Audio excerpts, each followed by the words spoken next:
Hey, so I'm just getting home just before 5 o'clock here on Tuesday night. Doesn't happen very often that I get home before 5 o'clock.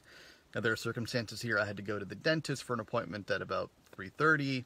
Had some pain in my jaw. Luckily, that wasn't a cavity or anything like that, so I ended up leaving the dentist earlier than I thought I would need to. Didn't make sense to go back to the office, so here I am at home. And so I thought, hey, why not call ahead, surprise the family, and let's go out for dinner at 5 o'clock on a Tuesday night? Doesn't happen very often.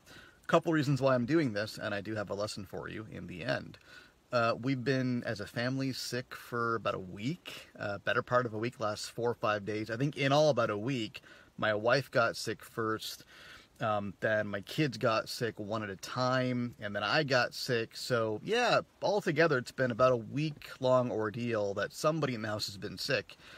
And so it's been a bit of a terrible week, a little bit boring. We haven't really done much, haven't gone out, done anything really interesting with the kids. The weather's getting a little bit warmer now too, so that's, that kind of makes it a little bit more miserable to stay indoors. And so I thought, well, hey, we should probably get out and do something that's fun and interesting because we haven't had a very good week. The second thing is, look, a lot of times it's just a good idea to disrupt the natural flow of a relationship. Relationships tend to get static and dull and routine and boring. And I'm talking about family relationships. I'm also talking about client relationships. And that's obviously the thing I want you to think about here. By all means, think about all your relationships. But client relationships included tend to get a little bit dull and boring and monotonous and routine if you don't shake things up after a while. And so I called ahead and told my wife, I said, hey, what are the kids doing? Let's skip all their after-school activities tonight, and let's go for dinner. And let's, go get some pasta. They love pasta. And she told my daughter on the other end of the line, and she said, yeah, her face lit up. She would love to go, right? Because it's out of the ordinary. She's got a certain routine. We're breaking that routine. We're doing something we don't normally do, and she's excited about it. That disruption to the routine, the surprise, is exciting for a kid. It's also exciting for adults. So what I want you to think about is how can you disrupt the routine and use surprises in your client relationships or even on your team.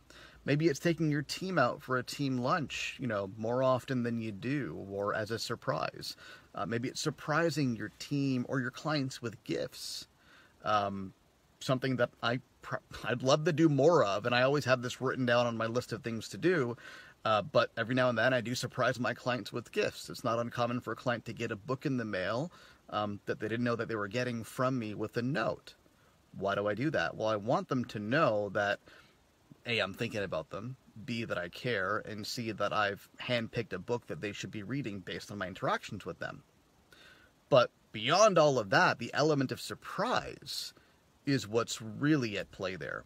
They weren't expecting something from me. It's by no means within the structure of our contractual relationship. I don't have to do anything like that, but I choose to do it as an act of surprise to really kind of breathe some life into the relationship, and to make them aware of the fact that I care about their success and that I'm thinking about them. And that's what these little doses of surprise can do to your relationships, whether it's family relationships or client relationships or any relationship for that matter. So I hope that helps. Think about how you can apply this idea of using the element of surprise in your client relationships, and ultimately you'll have better relationships, clients who last longer, clients who pay more, and clients who refer you other clients. And who doesn't want that, right? Anyhow, I'm off to dinner. You all have a good one. Cheers.